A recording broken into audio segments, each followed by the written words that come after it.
Liberty and what they can do in order to help with the random power outages that are going on. So like Kara said, Texas is on their own power grid, and according to a Pascal article that they wrote in 2023, this can cause the power to go out more often. So Texas is actually the only state that is on their own power grid. So one thing that the state of Texas could just do as a whole is they could join the power grid with everyone else. And that way, like they were saying before, during hot times and cold times, Texans are having to conserve power by not turning the AC up all the way or not having the heater on and stuff like that, because they simply just don't have enough power to go throughout the entire state. So one solution that they could do is just join the power grid with everyone else, and then that way the power can be more spread evenly, and small towns like Liberty aren't having to randomly go out of power at all times. So Texas, even though since they are on their own power grid, they're actually losing power more than any state ever. So around 172,000 people are losing power all the time, yearly. So compared to states like Kansas, New Mexico, and South Dakota, according to Storm Center, they have zero major power outages throughout the year, and they're all on the same power grid intertwined with each other. So if Texas were to join the power grid rather than being on a power grid individually, this could potentially help not losing power as much. I know when we had Hurricane Harvey, and during this one summer, I can't remember what summer, I was out of power for like a whole week because there just was not enough power to go around. I remember when the freeze happened a few years ago, they were doing rolling blackouts throughout the entire state, and I remember I was out of power for, I think, like a week and a half almost, because I live in Huffman, so that's a really small town, and the power grid there is also really bad, just like in Liberty. So I actually have a cousin, he lives in Liberty, and I interviewed him for this, and he works from home, and he doesn't have to go up to the office that much. But since his power is always going out, it's causing him to have to go up to the office more than he's actually needing to. So where he lives, he doesn't really have great service either. So he can't really just use a hotspot or anything like that and just use that to connect up to it. So that is an issue for him, and he's having to go up to work more than often. So something that he could do, or people that just are losing power more often, is they could get a backup generator.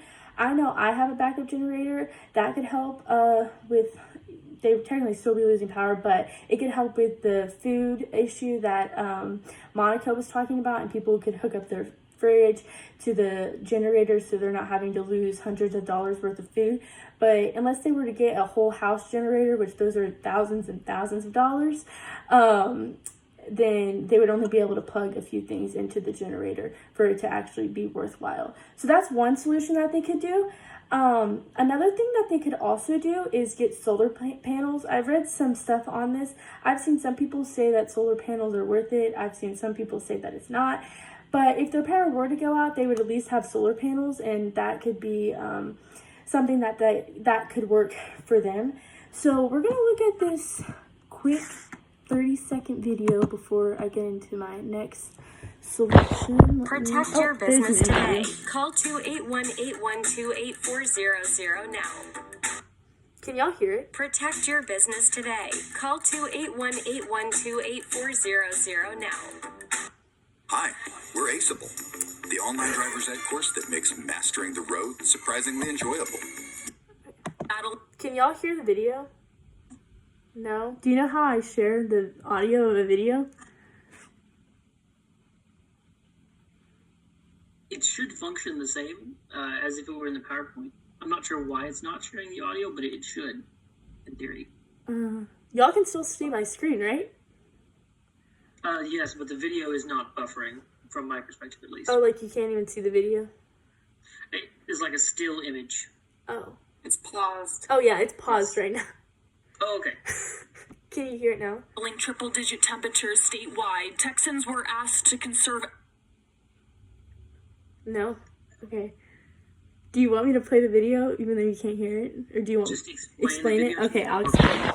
Okay, so basically, let me get to the PowerPoint.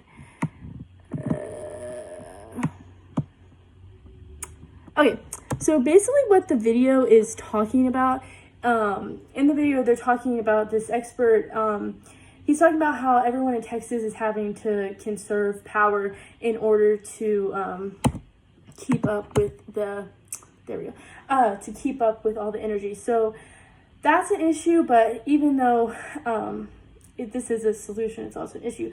But one thing people could do in order for their power to not go out as often is to conserve power, which you shouldn't really have to do that, but during the summertime, some people are cranking up their AC really high, and so it's causing people to lose power because everyone has their AC up really high and there's just not enough power to go around. So one thing that I'm going to talk about, one thing that Liberty can just do in general, since that's a town that we were mainly talking about. So one thing that they could do is they could get like a petition going throughout the town, and maybe if enough people signed it, then they could finally get the city to fix the power grid and make sure that it's sustainable for the entire city. And then another thing they could do is they could try and get it put on the ballot so they can vote on it. And if enough people are actually having an issue with the power going out and all that stuff, then they could have someone come out and fix it. It would probably have to be taken out of their taxes and their taxes raised. But if it's enough of an issue for other people, then they could get that fixed. Yeah, those are the main ways people can get solar panels, backup generators, they can conserve power, and then they can try to get it on the ballot or a petition going throughout the town in order to make sure that everyone has enough power throughout the state of Texas. But the main thing Texas could just do in general is try to join the power grid with everyone else to make sure that the state of Texas just as a whole has enough power, so people aren't having to conserve power during the super duper cold winters and the super hot summers. But yeah, we thank you so much for listening to our speech, and yes, thank you.